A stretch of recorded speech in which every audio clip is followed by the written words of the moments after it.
waaw ok asalaamaaleykum chers internautes ñu ngi nii arène nationale dañuy régulariser combat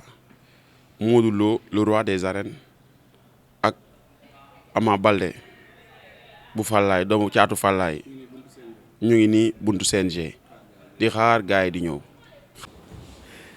def tuuti présentation rek maa ngi am ci sama wàllu càmmoñ Mbaye Diagne di coordonnateur Ligue Nicolay Enco moom mu feggoog Abdou Bakhoum di manageru Ama Baldé ci sama wàllu ndejoor ma am A Cissé manageru Modou Lo toftal ci ki nga xamante ne tamit dafay collaborer ak Ligue Nicolay moom mooy le promoteur jamaïcain. bon gars yi ñu dugg ci waxtaan bi joxaat ñëpp encore asalaamaaleykum li ñu fi dajale tey jii moom mooy li teewoon a sotti ba yàlla sottal ko mu dox ci diggante combat boo xamante ne moom la Sénégal yëpp di xaar muy diggante Modou Lo le roi des arènes ak Ama Baldé ñu koy woowee sël bu ndaw ñaari mbër yooyu nag ku ne xam ne seen combat dimension bi mu am moo tax mu tàggat témbe ba ndëgëni waaye nag yàlla mooy sottal lépp sottal na ko bisu tey bii ba ñaari ménages yi toog séq ma ku ci ne xaatim na këyit bi wane na combat bi ñu jàppoon le 25 décembre bii ñu war a jëm li Nicolas sàkkoon ñu tuxal ko le 13 mars yàlla dogal na ko muy CNG muy ñaari ménages yi ñaari camp yu mbër yi waxtaan nañu ak Ligue Nicolas ba déggu ak moom ba tax ñu war a ñëw fii tey jii leeral ko askan bi yëpp kon ba ñu jàpp rek ci wax ju njëkk que ni combat Ama Baldé ak Modou Lo mu ngi am incha allah dimanche le 13 mars 2022 fii ci arène nationale nag lañ ko sampagum ginnaaw bi ñu jógee ci loolu mu am le 25 décembre bi ñu jëm bis bi nga xamante ne ci la Ama Baldé ak Modou Lo waroon bëre léegi ñu ko laaj def ki taxawal combat Baye Mandione bi dëkk Thiaroye nekk un grand champion ak Xoyantaan roi des arènes bu Gambie nekk aussi un grand champion boobu combat nag moom la ñu bëri fii ci arène nationale bisu combat boobu tamit ci la ñaari mbër yi kii di Ama Baldé kii Modou Lo ñoo def seen jàkkaarloo bu njëkk fii ci arène nationale non seulement Ama Baldé Modou Lo c'est une chose waaye y a un très grand combat tamit boo xamante ne mooy Xoyantaan Baye Mandione réeré woon mbir ne dajewoon nañ ca Gambia Baye Mandione jógewoon Sénégal fekk Xoyantaan Gambia combat ba mujj yàqu ci ay détails ñu war ko seet leeralale fii ci Ndakaaru Njaay loolu day wane ba tey rek Sénégal ak Gambie benn dëkk la kenn mënu ko xar ñaar ñu war ci toftal nag aussi ci bisu combat boobu le 25 décembre dafa la ñu war a jëkk communiquer parce que moo jiitu li des bariwul 20 jours la wala moins de 20 jours ñaari mbër yi nangul ñu ko ci diir bu gàtt boobu pour war a ñëw bëri ko parce que loolu day wane ne ñaari mbër yi dañoo bokk ci mbër yi nga xamante ne bu leen joxoon avance samedi dimanche ñu xëy bëri ji loolu dafa am importance trop ci làmb te loolu dafa raar ñu toftal ci nag juróom-ñeenti combat ak grand combat muy fukki combat Ama Baldé ak Modou Lo war fa daje loolu rek doy na événement ku nekk nag xam na ne am na yu fi amoon ci diggante Ama Baldé ak Modou Lo ak promoteur bi jamono metti woon trop mbas mi dugg fi làmb gi tijji duggaat fi tëj ñu programmé date 25 décembre ci diggante Modou Lo Ama Baldé mënul nekk promoteur bi bëgg a jël élan ku ne xam na ne organiser làmb dafa metti tu peux pas dépenser des centaines de millions ba pare bu ko tënk ci diir bu gàtt Ligue Nicolas amul benn problème bi mu amoon rek mooy diggante bi gàtt na octobre ak décembre pour ñaari mbër yi bëri ci mais teewul tamit conscient na ci ne mbër yi tamit am nañ manque à gagner sonn nañ ci combat bi dàq nañ ko dàqati ko mbër yi nekk ci préparation te ku ne xam ne lii préparation mbër Ligue Nicolas nag déggoog ñaari camp yëpp ku ci nekk mu wax ak yow li mu war a wax ak yow ku ci nekk mu def ak yow li mu war a def ak yow ba tey jii ñu mun fi daje pour combat bi nekk le 13 mars di ci gërëm manageru Modou Lo mi des sama ginnaaw di ci gërëm Abdou Bakhoum mi nga xamante ne tamit moo nekk sama càmm ñu yore Ama Baldé le coordonnateur tamit ménagé wul aucun effort dañ na ci lu ne nelawul woon guddi nelawul bëccëg pour mu sotti le président du CNG mi nekk suñu wet aussi jël na ci bâton def ci ay coono pour yu fi mun nekk làmb nag moo bindoo noonu. et dinañ gërëm aussi ki nga xamante ne kenn la ci facilitateurs yi ñu koy wax Abdoul Aziz Guèye nekk le mentor de Ama Baldé moom tamit daj na ci ay coono pour yu fi mun nekk ku ne xam ne làmb noonu lay demee toujours am détail mais toujours rek dañ koy mujj arrangé ci ay mbokk tey jii alhamdulilah bi alamin jëmuñu fenn fudul rek le 25 décembre xoyantaan Baye Mandione le 13 mars Modou Lo Ama Baldé combat royal di nuyu ñëpp di gërëm ñëpp ubbeeku nañu nag ci ku bëgg a laaj question ñaari ménager yi ak coordonnateur bi ñu ngi lay déglu salaamaaleykum wa rahmatullah ñu dem ba pare après ñëw ci français bi. question sécurité démb gis nañ ne combat bi amoon na tuuti njàqare est-ce que combat yéen a ngi xalaat combat Ama Baldé Modou Lô dina xaj ci arène nationale bi ak supporters yi ñu ngi yëpp est-ce que loolu yéen si xalaat est-ce que ce sera maintenu le 13 mars combat bi fii lay am. waaw en fait d'après contrat yi ñu signé fii au niveau du CNG le 13 mars fii la war a am ci arène nationale mais bu ñu amoon fu gën a yaatu arène nationale tamit moo ñu gënal. bu ñu amoon stade de l'amitié il faut le dire boo amee soxla da nga koy wax 60 000 places la yaatu na te tamit ñaari mbër yi dañ koy séddoo mais de arène bi nag tamit bu ñu fàttee dañ ko tabax pour gars yi di fi bëri il faut pas nga am sa kër ba pare dem di wàll yaani parce que booy wax tamit di tranché da ngay tranché ci ñaari camps yoo xamante ne dafay jaadu ok bu ñu ko defee stade de l'amitié ci la nit ñi di gën a féexe ci lay gën a yaatoo ci la 60 000 places lay def fii 20 000 places lay def ou 22 000 places xat na gàtt na ci combat bu ñëpp séntu ne combat tension la li fi jaar démb nag ndegam Papa Sow Siteu moo mën a mel nii ba kenn amoo foo respirer à samaak le combat réel Ama Baldé Modou Lo Ama Baldé suñu ginnaaw à 200 mètres lay jógee pour ñëw ci làmb ji Modou Lo peut-être à 700 800 mètres à voire 1 kilomètre lay jógee pour ñëw ci làmb ji yooyu yëpp tamit lu ñu war a xoolaat la mais nag dañ nekk ci nguur dañ nekk ci république am ministère des sports am président du CNG am ñoo xamante ñoo tënkal làmb lu ci mënti xew rek dinañ ko waxtaane seet lii gën a dalal xelu amateurs yi lii gën a def jàmm ci làmb lii gën a tax bu subaa bu ñaari mbër yi bëree mën a kottante ku ne mën dem añ sa kër morom kenn du foxoj kenn du am benn problème loolu la ñuy ñaan yàlla te yaakaar naa ne état bu dee taxaw dafay taxaw ci situation boo xamante ne dafay mettre à l'aise sa population.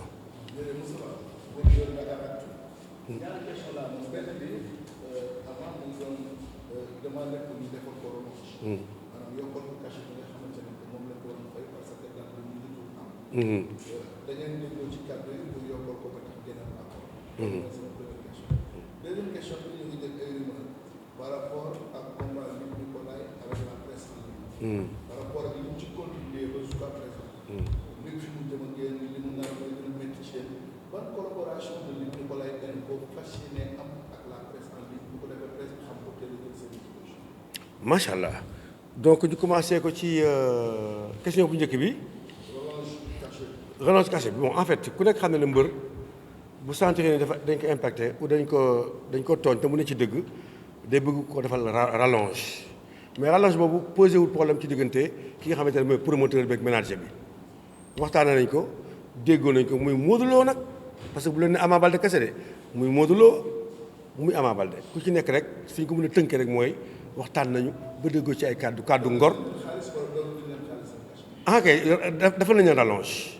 mais nag di publicité rallonge bi ñu def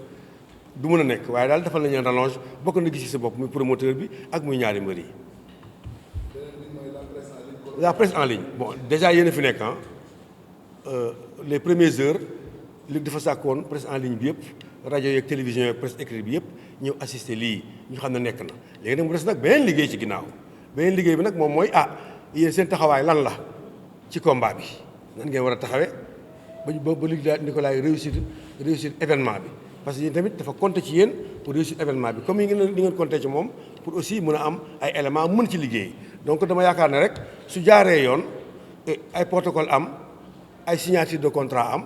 ñi nga xamante ne jekku nañu mën nañu approcher Luc Nicolaï équipe am coordinateur mi ngi nii waxtaan ak moom lu ngeen fa signé d'accord ko rek je pense que Luc Nicolaï dina ko ànd ak yéen si jour ba làmb jotee tamit ngeen ñëw def li nga war a def mais loolu nag dafa des ay weer des ak coordinateur bi pour mu ci expliquer en tout cas ubbi na buntam moom pour liggéey ak presse bi yëpp loolu yaakaar naa dara gënu ko neex kon boog la balle est dans votre camp nan ngeen koy approché ba liggéey ak moom kooku si yéen lay des.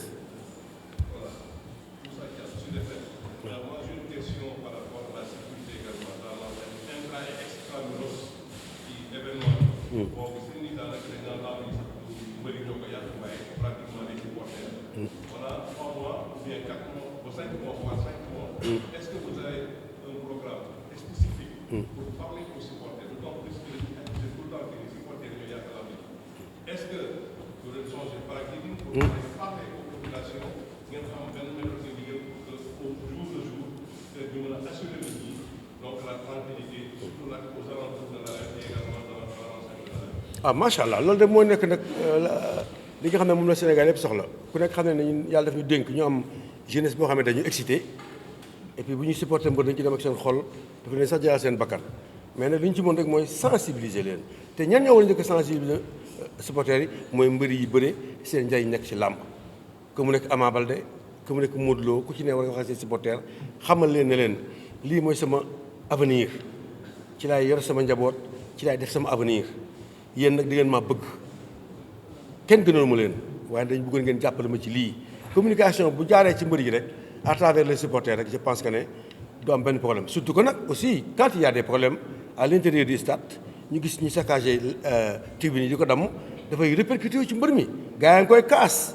mais kaas ba bu ñuy kaas la gën ca kaas ba mooy fexe ba kenn du toj ndax li fi nekk patrimoine national la ñëpp ko moom amul kenn ku ci ëppale sa morom même le président de la République ëppale wuñu ci ñëpp ñoo ko moom ñi koy yàq nag tooñkat lañu ñooñu ko yàq dañ bëgguñu teg leen ci yoon parce que caméra yaa ngi fi di caméra de surveillance yaa ngi fi ku ñu gis nga jël sees damm ko ñu identifié la mais jël la teg la ci loxo yoon parce que yoon rek moo ko mën a faj mënoo fekk lu ñëpp moom nga rajaxe ko ba pare dem tëdd si kër tranquillement tey ñu jàpp la yóbbu la gis ngeen ne xale yi dañ leen di jàpp yóbbu leen ba gri ba duñ fa xaj bu suba gaa ginnaaw suba ga sénégalaisement ñu bàyyi leen ñu dem c'est pas la bonne solution il faut ñu leen teg ci yoon teg leen ci raay ah alhamdulilah bi ay mel ne bi ngeen ne nag mbëri yi yàquñu làmb ji mbëri dañuy waajal daj ci ay coono ñëw entraîné dugg ci géew pour bëree seetaane jóge ca biti fudul mbër attaqué mbër mbaa supporter attaqué mbër kenn mosul gis loolu ci ko àdduna mbër mi moom làmb moom làmb dafa rëy waaye moom mooy ki ñuy seetaan si attraction bi moom la démb kuy seetaan si làmb rek koo seetaan si woon démb c'était Papa Sow mujj ñu ne seetaan ndax li fi xew ñu bañ cee continuer mais daal dañu war a gënaat yéen surtout réseaux sociaux yi war ngeen a gën a góorgóorlu ci di def di am ay émissions yoo xamante ne c'est pour éduquer comme que yéen gis nañu yéen làmb vraiment mooy ëpp ci li ngeen di def ngeen di sonn ci xale yi ni ngeen di laaj bëri ngeen koy laaj supporters yi ñu sensibiliser pour mu baax jeunesse nag boo ko amee mu excité mun a def dara lu sensibiliser ko wax ak ñoom conscientiser leen ndax ñoom suba ñoo yore réew mi bu ñu ko commencé nii nag continuer ko ba toll na ñun kon làmb day xëy bis rek tëj donc nag sensibilisation bi ñun ñëpp la war sécurité bi nag mi ngi appartenir à l'État ñoo indi ay service d'ordre ñoo indi gendarmerie démb li fi xew démb ci ay takkatar na fi gëj na am ci làmb fi yëpp lañu encadré Pikine nag Guédiawaye fu mën a jógee rek encadré nañ ko pour bañ jéeye am pourtant jéeye amul ci biti nag wala bu amee tamit ñi raas déem ak ñeneen ñi bokkuñu ndax ñëpp yemuñu ni ñëw ci làmb ñi dañuy ñëw pour saboter ñi ñëw pour sàcc ñi ñëw pour agresser mais nag sur 1000 agresseurs bu dee kenn moo ci réussir poñam rek mooy service d'ordre bi def nañ à peu près quand même li ñu war a def ñi ngoon ci biti ñi ngoon ci biir ñi ngoon aux alentours autoroute beeg APH bi fépp ñu ngi fa woon def nañ seen war a góor bu mat sëkk donc dañ ci jàllale remercier nos forces de l'ordre ñi nga xamante ne ñooy gérer les biens bu citoyens yi ak di def seen sécurité seen maximum ñu ngi koy def boo génnee sax da ngay xool da ngeen di yërëm dañuy taxaw fii ba minuit 1 heure du matin ñu doog a ñibbi donc loolu nag jarul ñu koy guddal mooy ñun ñëpp la war pour ñu taxaw pour loolu yëpp jeex. waxtaan wi ñu war waxtaan it waxtaan nañu ko ak ñi nga xam ne ñi ñooy coordonnateurs yi ak promoteur bi ñaari mbër yi itam d'accord nañu comme quoi que ñoom dañoo war a jàkkaarloo ñoom ñëpp di nuyu itam journalistes yëpp yi nga xam ne ñoo ñëw fii bon li ci topp di sama adversaire à Cissé maa ngi koy nuyu bu baax a baax di nuyu Mbaye Diagne di nuyu Luc Nicolaï Kenko mi nga xam ne moom itam journée bi nga xam ne taxawal na ko vraiment nekk na journée boo xam ne bii lu neex la comme ni ko soxna si waxee naa présenté wu Abdou Bakhoum laa tudd nekk ménagère u Ama Baldé ci Pikine di ñaan suñu borom tabaaraka taala ki nga xam ne ci mooy kii lan nga laajate woon nga ne jàmm kay ñoom ñëpp di déglu. ndax confirmé ngeen désormais la date du 13 mars moom ngeen di bëri benn bi tontu nga ko seen mbëri ñaari mbëri nangu nañu pour le 25 décembre. waaw d'accord nañu ñoom ñaari mbëri yëpp d'accord nañu comme moom le 13 mars incha allah la ñu war a bëree. jàkkaarloo bi itam comme ni ma la ko waxee itam incha allah 25 décembre bu jàmm rek day am incha allah dinañ daje fii ci arène nationale ndax itam journée la boo xam ne bii mën naa ne bés ni ki tey commencé nañu li nga xam ne lii mooy événement yi incha allah chaque jour nañ ci taxaw ñaari mbër yi ñu ngi préparé bu baax a baax te jàpp naa ne ci bés bu baax itam dañ def fête bu rëy fekk si ki nga xam ne kii mooy seen promoteur di Liguil Nicolas Enko ak Mbaye Diagne mi nga xam ne mooy coordinateur yi ak yéen journalistes yi ngeen teewa ko seet li nga xam ne noonu la comme ni ko Moustapha waxee léegi dox ci tànki jàmm médias yi dox ñoom itam jaay làmb ji ñaari mbër yi bu ñëwee def différence mu neex loolu daal la loolu lañ pare nañ loolu moom pare nañ ci kàttanu yàlla. 20 millions ngeen laaj comme relance est-ce que moom ngeen mujjee d'accord wala wàññi ngeen montant. bon loolu nag xam nga ci rafetaay yi ci taaru Sénégal jàpp nañ leen du doxe noonu ndax itam nit ki bu fekkee ne da nga jàppalante ak sa am di jàmm yaa xam sa dëkkandoo la yaa xam sa mbokku taalibe la yaa xam sa am ku mu leen doon bu ngeen dee doxal sutura ak trang ak teggin mën ngaa waxtaane nii rek ndax làmb nag moo baaxoo ay coow ak yooyu waaye daal li wóor mooy ñun am nañu déggoo ci ñoom comme quoi que ñoom ñaari xale yi nga xam ne sonn nañ parce que lu ne jaar na fi vraiment ñoom itam ñu nekk xale yoo xam ne yi war nañ leen a mën a jàppale loolu rek lañ ci jublu woon promoteur bi xam na ko ndax ku am yërmande la jàpp na leen ci kéemtulaay kàttanam malgré metti na ak jamono ji fi mu toll nii waaye am nañu déggoog moom ndax nit ku baax la am nañu déggoog moom daal ci kàttanu yàlla bu ñu yeggee daal le 13 mars incha allah dañ jàkkaarlu ñaari mbër yi fii du soobee yàlla. merci beaucoup. manager Modou Lo est-ce que mën nañ am confirmation bu yéen tamit le 13 pare ngeen ko bëri est-ce que le 25 décembre malgré que face à face bi kin lay amee da ngeen di ñëw fekkee face à face. waaw auzu billaahi mina shaytaani rajiim bismillaahi rahmaani rahiim ginnaaw bi ñu sant yàlla julli ci yenente bi sant suñ ñaari waajur ñu ngi gërëm assistance bi yëpp di gërëm plus particulièrement Mbaye Diagne mi nga xamante ne si mooy représentant Liguil Nicolas Enko di gërëm sama collègue bi Abdou Bakhoum di gërëm yéen journalistes yéen ñi fi teew yëpp bon question bi naa ci sawar a tontu bon parce que ku xam Modou Lo xam ne mbër buy respecté contrat la ku xam Modou Lo xam ne mbër buy jàppale làmb la jàppale làmb mooy jàppale promoteur ak situation yu mu mënti am rek ñun yàgg nañ sauver journée donc duñ ci jóg ndax ñun làmb la ñuy dund lu ñu am làmb tax ñu am ko ku ñu xam làmb nga ñu xamee ñu xooslu ci ba doon roi des arènes kon duñ ko fawee waaw moo tax bi problème bi kii accepté nañ lépp waxtaan nañ ba juboo jàppale promoteur bi te si kàttanu yàlla dinañ accomplir suñu engagement ci promoteur bi muy signature contrat bi prévu le 25 décembre ak incha allah rabbi le 13 mars ci kàttanu yàlla fu ñu woo rek dinañ fa teew.